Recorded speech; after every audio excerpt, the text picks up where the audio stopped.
How's it going, guys? My name is Alex. Good evening. And welcome to an honest review of PELE and Johan Cruyff, the headliners of the epic World Classics pack.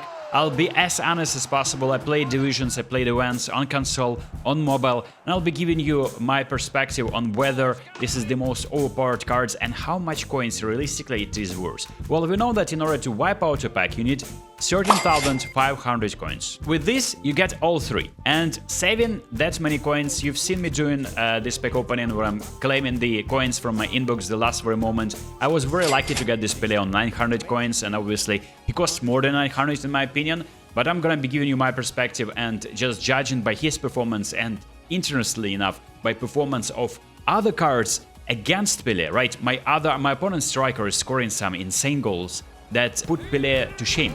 So I think this is the most optimal distribution of stats in my opinion. Great finishing, has decent passing, and he has fantastic dribbling, speed, acceleration, kicking power, and balance, and also offensive awareness over 90. This is just a crazy card according to stats, and obviously he has two additional skills, phenomenal pass and phenomenal finishing. His finishing on his big foot is exceptional, so that's why I decided not to give him outside curler. It's regularly and very high, and he was always using his left foot when scoring the goals for me. Additional skills that I gave him, I feel like this is perfect, and I was lucky by automatically distributing them the moment I packed the player. So I think Konami fixed that. If you have like 10 skill tokens, you need to start distributing skills directly, and then you can equally delete a skill and then carry over player fusion a skill on top of PELE that you probably signed on 0GP player. I have a method on this, check it out on my channel and be linking that in description. So you got a fantastic card, and I got a shooting booster on him, and I was like, is it a really good booster? And apparently it is. So with shooting booster you get improvement on his kicking power, ball control, finishing, and physical contact, and this is actually very nice. I really rate this booster. So with this booster my build is the following: 8, 4, 6, 10, 10, 5. Quickly recorded these videos. I wasn't really narrating during the game, but I just decided to show you the best bits. PELE SD playing forward will be dropping down a lot, and you'll notice that, and there is obviously a way to give him counter target, try to like put him as high up at the pitch as possible. He'll still be probably dropping down more than usual, and also he made that run into that left wing forward position, but then I equally very easily put him on this bicycle, and he ran across the edge of the box and took the stunning shot. Very nice goal. Was it phenomenal finishing? It's just a regular shot. I scored these goals with Petit, and you'll see this in this video. PELE with double touch and stunning shot. I felt like even after I gave him long range shooting, he wasn't converting these chances convincingly. Like Batistuta would probably score there. And this is just goes to show that this is PELE. Like, do you expect him to fly? What do you expect this card to do? But when it comes down to finishing inside the box, obviously the curlers are good, and his curl is around 83 for my card, and you can boost it to 85. Another chance for PELE, and this is where I gave him heel trick. He used it, and unfortunately he was lacking that kicking power to finish that shot. Another 1-2. If your opponent is aggressive, you just play 1-2. It's just like not you're spamming 1-2. Opponent is rushing with a player, with pulling out a defender, and it's his fault for playing so. I'm not gonna be spamming 1-2 passes between my two strikers if he's not doing that. So I was trying hard to replicate that phenomenal finish with PELE, and my opponent's players were scoring phenomenal goals. I was like actually pretty confused. Their regular cards, like featured Ronaldo cards, were scoring outside of the box, first time finishes, very tough angles, and there I am with PELE trying stunning shot, regular shot, and maybe I'm lacking power. Maybe I should be like charging at full bar. I don't know, man. I don't know, usually he's just going over the bar.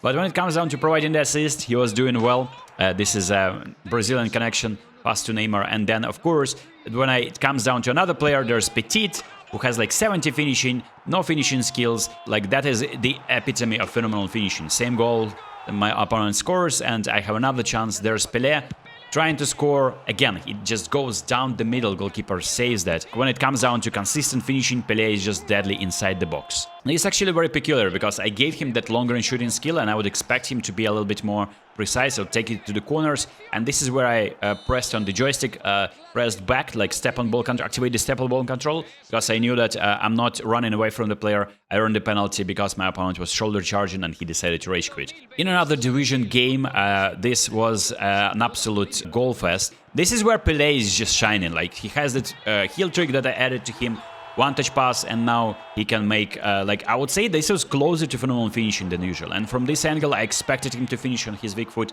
He didn't. Another chance for PELE. Now he is there in the middle. Again, I'm trying to like slalom dribble past players, and it's pretty easy. He's very responsive. But when it comes down to like this type of finish, this is what I expect from normal finishing to help me, and it definitely goes exactly where I wanted.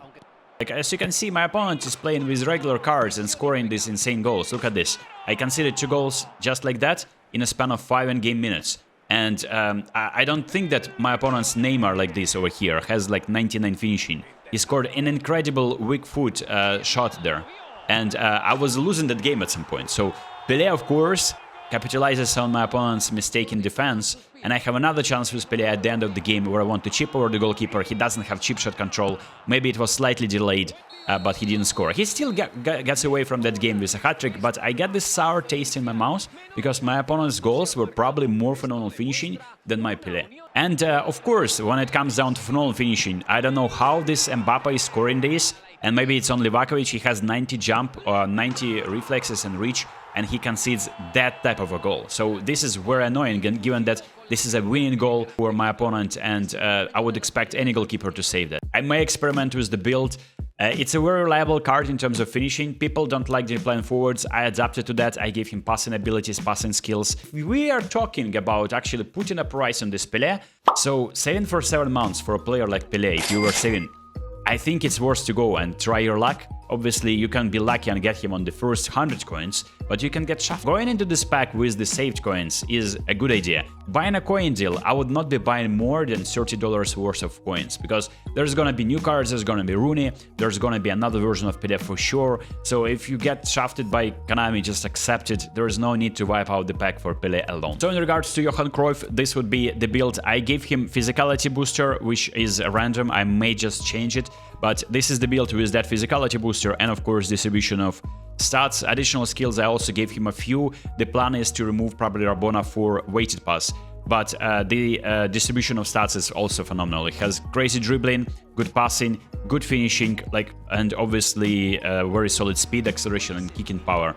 And this is a card with momentum dribbling, and momentum dribbling allows you to perform more touches when you're with the ball. You will be enjoying this card very much. For people who are playing straightforward 1-2 and double touch and boom, it's probably alright. You'll not feel that juice of that momentum dribbling skill. So when it comes down to Cruyff, I was playing with him in co-op, in the visions, I think, and in defense, of course. And Cruyff actually did a phenomenal pass in this instance.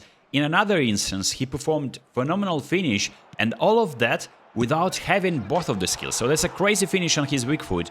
And this Cryuff is actually pretty overpowered. As you can see, this is the pass that he performs. Absolutely amazing card. Like 360 passes with Cryuff. And obviously this momentum dribbling skill that allows you to perform as many touches as possible on the ball.